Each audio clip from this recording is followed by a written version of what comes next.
Magandang araw po sa inyong lahat. Ako nga po pala si Ronaldin and welcome to my YouTube channel.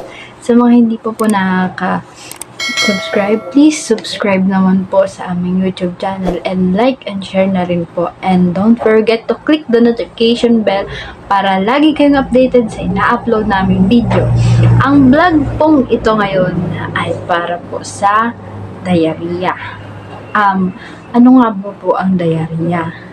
Ito po yung pagtatae o pag ng malalamot na tae.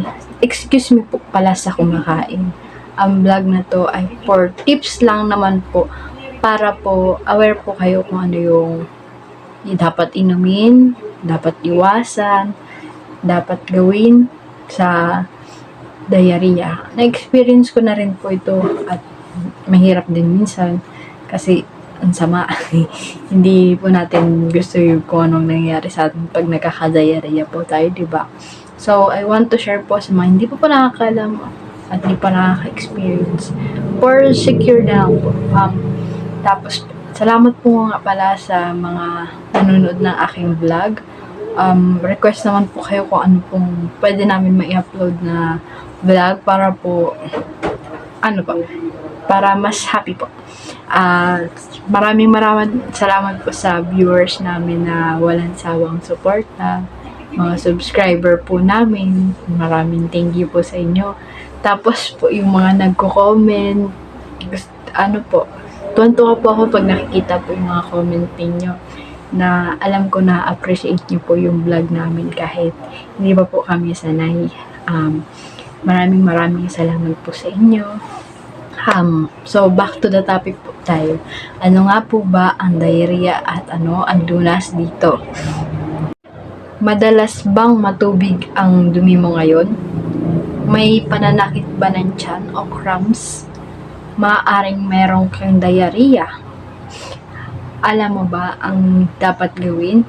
Bibigyan po kita ng 5 tips and I will explain po kung ano po ang ibig sabihin nito. Kailangan inumin, kailangan i-avoid. Yun po ang sasabihin ko ngayon. Number 1, uminom ng tubig at sport drink. Number 2, the brat diet. Ano nga ba ang brat diet? I will explain that kung ano po yan. Kumain ng pagkain na may probiotics. Types of food to avoid. Sasabihin ko rin po yan isa-isa kung ano dapat pagkain na iwasan. Over-the-counter medicine. Kung kailan ka dapat uminom ng gamot o kung ano na po ba kailangan mong inumin gamot. Diarrhea can be caused by a number of mild reasons. Viral infection can be caused moderate symptoms such as watery bowel. Movements and low cost. More serious symptoms can develop after eating contaminated food.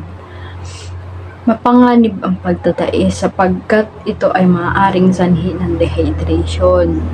Importante rin lunasan agad ang diarrhea bago pa ito lumala. Kaya po, pag dinadiarrhea po kayo, mag-ingat po tayo. Magtubig lang po na magtubig para po maiwas ang dehydration. Isa sa ang mahirap ang ma-dehydrate po tayo, lalo na po mainit ang panahon, ganyan, mas alanganin po pag kulang ka sa tubig sa katawan. Kung ikaw ay nagtatae, importanteng ibalik ang nawalan tubig at electrolyte sa inyong katawan. Uminom ng maraming malinis na tubig upang maiwasan ang dehydration. Pwede ka rin uminom ng sport drink like Gatorade, ganon. Kailangan po talaga ng Gatorade. Lunas po talaga ang Gatorade sa pagtatae po. Yun po yung number 1 na lunas. Yung Gatorade. Yun po ang iniinom ko, Gatorade Blue. Iwasan ang gatas. Pag may diarrhea po kayo, umiyos po kayo sa gatas. Dahil nakakalala ito ng sintomas. Palitan rin ng iyong dieta paraan ng pagkain. Palitan din po ang paraan ng pagkain natin para mabilis ang iyong paggaling. Ito naman po yung number 2, the brat. Every time you empty your bowels, you are also releasing important nutrients of your body to absorb. You can help slow down this process. You can help slow down this process by eating certain types of food. The bread will help you to get the important vitamins you need without worsening symptoms. The bread diet stands for B. Banana. R. Rice. A. Applesauce. T. Toast. Aside from broth method, you would also help dito you a lot to introduce probiotic diet. Kumain ng probiotics. Kumain ng pagkain na may probiotics. Ang pagkain na may probiotics ay may good bacteria na nakakatulong paggaling ng iyong intestine. Ito ay nakakatulong maibalik sa normal na pag-andar ang iyong gastrointestinal system. Ang mga pagkain na may probiotics ay yogurt, pickles, green olive, soft cheese, and dark chocolate. Kung meron pagkain na pwedeng kainin pag may diarrhea, meron din pong pagkain na bawal kainin. Those who are experiencing diarrhea should avoid fried and grassy food. This could make symptoms worse. Pag kumain po kayo ng dry and grassy foods, nakakapalala po ito ng diarrhea. Also, limit or avoid high fiber food. Also, such as a fruit and vegetable in your stomach. Here are the types of food you should avoid. Itong hindi mo dapat kainin pag may diarrhea ka. Oily and fatty food, green leafy vegetables, spicy food, coffee or tea, milk, alcoholic drinks. If symptoms persist, approach your doctor to prescribe some over-the-counter medicine. Pag malala na po ang sintomas, pumunta na po kayo sa inyong doktor. Over-counter medication. Kung hindi masyadong malala ang iyong sintomas, pwede kang bigyan ng iyong doktor ng over-the-counter na gamot. Subalit, kailangan tandaan na hindi nagagamot ng paano man sanhin ng iyong pagtatae, ito ay nag-over-the-counter na gamot na pwede ibigay sa iyo. Loperamide, para bawasan ang pagtatae. Loperamide po, yun na inom ko, loperamide. Nakabawas po siya ng pagdudumi ko ng malambot. At oral rehydration, solution para sa rehydrate ang iyong katawan na maibalik ang electrolytes na nawala sa iyong katawan. Ito ay ang mga iba't ibang klase na lunas. So, yun po ang mga iba't ibang klase at lunas na gamot na para sa pagtatay. Alalahanin upang hindi lumala ang iyong sintomas. Key takeaway po tayo ngayon. In order to recover quickly from the negative effect of diarrhea, take note to the factors list above.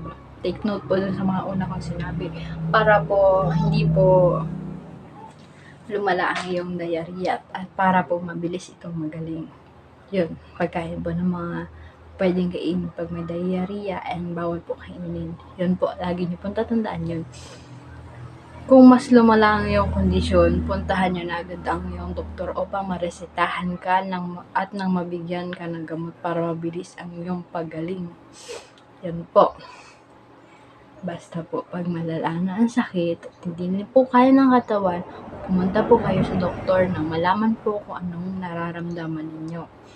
Ang mahalaga po ay maayos ang kalusugan natin at lagi po tayong ligtas. Yun lang po sa ngayon ang aking vlog. Sana po nagustuhan ninyo at sana po may nakunan din po kayong magandang tips. And sa mga subscribers and viewers ko dyan po, maraming salamat po kahit po ano po yung vlog namin. Sinusuportahan niyo pa rin po kami. And natutuwa po ako pag nakikita ko po kayo nagko-comment. Thank you so much po. Lalo na po sa mga hindi po nag-i-skip ng ads. Maraming salamat po sa inyo. And shoutout po kay Ate Lenden Baha. Lagi ko po yun si Ate Lenden Baha nakikita. And si Edwin Rojo. Maraming salamat po sa inyo. And sa mga subscriber ko po dyan na bago lang, and sa mga matagal na po sa akin nakakasubaybay magmula nung nakakalakalingap Prabo po ako. Maraming salamat po sa inyo. And na-appreciate ko po yung tulong na binibigay niyo sa akin. Sana po makasama ko po kayo hanggang sa dulo po.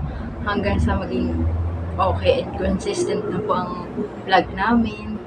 Yun po, pag alam na po namin yung i-upload namin, medyo nahihirapan po kasi kami kung ano nga ba ang magiging content namin.